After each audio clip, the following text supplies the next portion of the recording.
បងឆ្ងល់ឲ្យថាវីដេអូឃើញតែលក់អត់ដែលឃើញ feedback សោះឥឡូវខ្ញុំដាក់ឲ្យមើល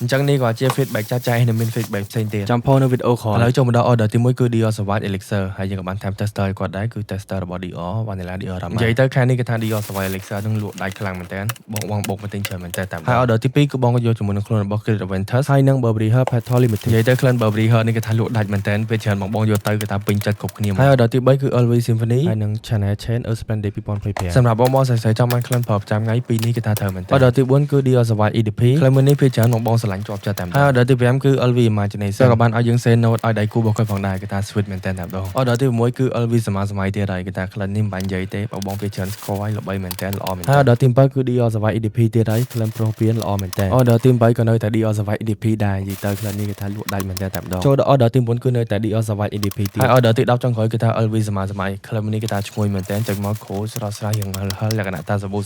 ចេញមកគឺថាអែមមែនតើតាមដងអញ្ចឹងអរគុណទៅដល់បងខ្លាំងមែនតើដែលបាន support ហើយបើចង់បានទឹកអប់ខ្លួនដែលមានក្លិនដូច original ខ្លាំងមែនតើតាមដងតាក់ទងមកយើងឥឡូវនេះ